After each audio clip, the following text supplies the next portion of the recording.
Welcome to the 32-team NFL franchise of the 2007-2008 NFL season.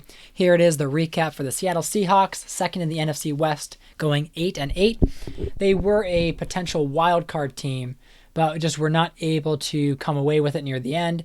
As you can see, those 3 losses really tanked them. Again, you have Matt Hasselbeck with 2,200 yards. And the main reason that I believe they missed the playoffs was because Matt Hasselbeck got injured for the remainder of the season, and Seneca Wallace had to step in.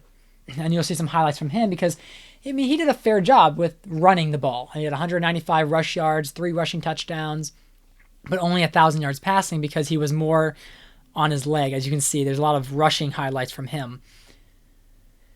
And one reason I really like the Seahawks, as you can see, I'm using their old jerseys as they were during this time, which I just loved.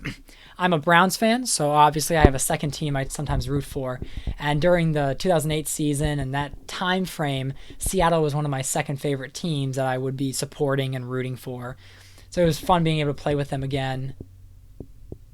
But it was disappointing that they weren't able to make that wild card seed, but largely due to that injury to Matt Hasselbeck. Now, Deion Branch was a joy to play with. He had 958 receiving yards, 5 touchdowns. Talk about being a big threat for cornerbacks.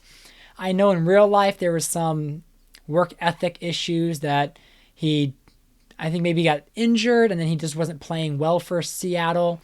He was formerly with the New England Patriots, and then Seattle traded for him, and then he just kind of ended his tenure there. But here he is making an Odell kind of catch.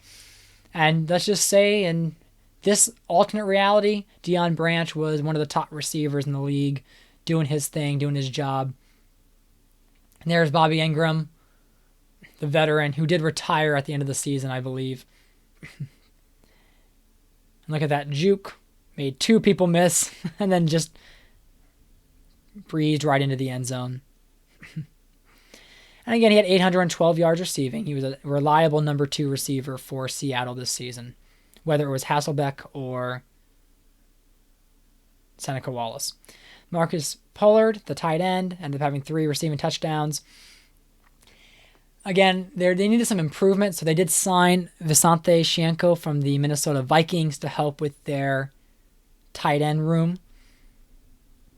And they also drafted a rookie, I think it was Cottom.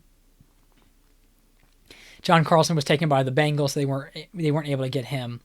And here's Sean Alexander, one of my favorite running backs of all time there, with 1,100 yards, 9 rushing touchdowns, just making things happen for the running game. And I started using him more and more frequent when Matt Hasselbeck went down.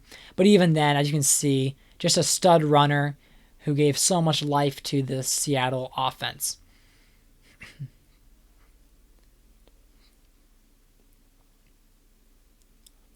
There he goes. He's going to go ahead and just plow over and push over that Chiefs defender. And of course, he's a very stout runner on the goal line. But I was surprised how many big plays he made, even plays like that, where he's just breaking tackles, going 60, 70 yards, because he's not really seen as a fast running back. He's not a speed rusher. And there we go. There was a good defensive play there. But they ranked 14th in total offensive yards this season. They were a little bit lower with total passing yards at 16, dead even. Would have been better with Matt Hasselbeck over Wallace. Rushing yards, they were 13th. And then for their total points per game, they were ranked lower at 26th. However, on the defensive side of the ball, they were the number 1 defense with least yards allowed. And they were also number 1 with least passing yards allowed. And they were a little bit lower. They were middle of the pack, 16th at least rushing yards allowed. And when it came to least points allowed, they were the second best team on defense.